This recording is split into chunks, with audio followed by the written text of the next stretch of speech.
Is potential difference. अब हमने कहा कि इलेक्ट्रॉन्स फ्लो हो रहे हैं, चार्जेस फ्लो हो रहे हैं, बट इन चार्जेस को फ्लो कौन करवा रहा है? जब भी हम कहते हैं पानी फ्लो हो रहा है तो पानी फ्लो होने के लिए एक प्रेशर चाहिए। इसी तरह से इलेक्ट्रॉन्स के फ्लो होने के लिए, चार्जेस के फ्लो होने के लिए एक पोटेंशियल डिफरेंस चाहिए। जब भी प्रेशर का डिफरेंस होगा तभी पानी फ्लो होता है। इसी तरह से पोटेंशियल डिफरेंस की वजह से ही इलेक्ट्रॉन्स फ्लो होते हैं।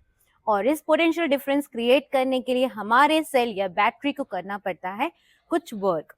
तो ये पोटेंशियल डिफरेंस हम डिफाइन करते हैं। Potential difference is the work done to carry a unit charge from one place to another.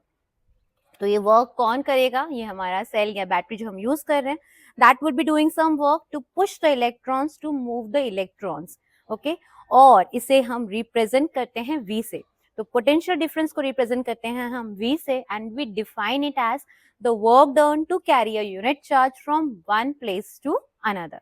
Okay, अब सबके ऐसा यूनिट सीख लेते हैं। वन मोर थिंग, हम जितने भी फॉर्मूलाज चैप्टर में पढ़ते जाएंगे, we will write all the formula at one corner of the board, so that at the end we will be having all the formula that we will be using for doing the numericals. Okay, potential difference का ये formula हो गया, work done per unit charges। अब इन सब का ऐसा unit लिख लेते हैं। तो potential difference is measured in volts। आपने देखा भी होगा आपके सेल पर, बैटरी पर लिखा होता है कि ये 1.5 वोल्ट की बैटरी है, 3 वोल्ट की बैटरी है। तो that volt V is mention on every cell that you use. ठीक है, आप चेक करना, आपको मिलेगा कि आपका सेल कितने वोल्ट का है, that is mention on the cell. ठीक है, ना वर्क डन आपको पता है, that is define in joules. And charges को हम यूज करते हैं कूलम से। The SI unit of charges is coulomb. So volts, joules and coulomb. Now can you all define 1 volt? Because इस टाइप के क्वेश्चंस आते हैं, तो 1 volt को आप कैसे डिफाइन करोगे? So we can define that when 1 joule of work is done to flow a charges of 1 coulomb, then the potential difference is said to be 1 volt. Okay?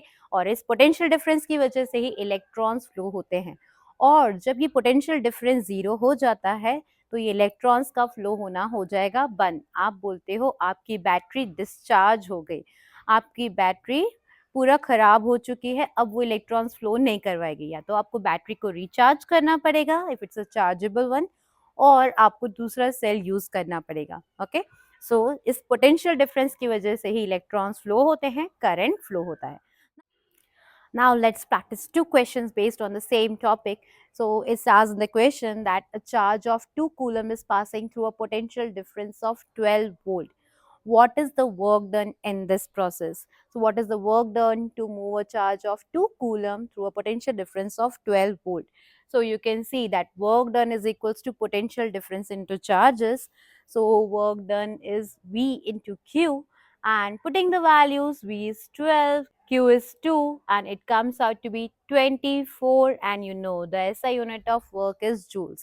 So it comes out to be 24 joules, and very easy question. Similarly, one more question is given in NCERT, that what is the energy required to flow a charge of 1 coulomb through a potential difference of 6 volt. तो बस energy और work तो interconvertible होते हैं, इसलिए ही दोनों का SI unit भी जूल्स होता है। ऑलवेज रिमेंबर दैट दोनों SI unit of work as well as that of energy is joules, and दोनों इंटरकन्वर्टेबल होते हैं। वर्क और एनर्जी दोनों सिनोनिम्स की तरह आप यूज कर सकते हो कभी भी। ओके, तो एनर्जी मतलब वर्क डन आपसे पूछा है, work done is V into Q. You know that V is 6, Q की वैल्यू 1 कूलम दे रखी है। So 6 joule energy has to be spend to transfer charge of 1 coulomb through a potential difference of 6 volt. One more thing I want to tell you is that the potential difference is measured by an instrument known as voltmeter.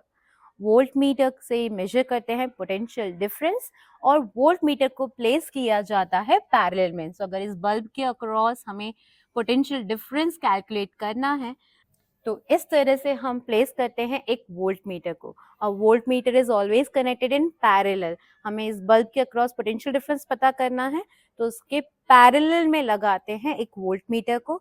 अब parallel में लगाने का मतलब क्या हुआ, जब यहाँ तक करंट आएगा तो करंट को अगर मिल जाए ऑप्शंस, दो अलग अलग रास्ते मिले अगर करंट को, तो that is called a parallel combination. ठीक है, जब भी आपको पहचानना है कि पैरेलल कॉम्बिनेशन है या सीरीज, तो बस याद रखो अगर करंट को अलग अलग ऑप्शंस मिल रहे हैं कि आधा इधर जाएगा थोड़ा इधर जाएगा, that means they are connected in parallel.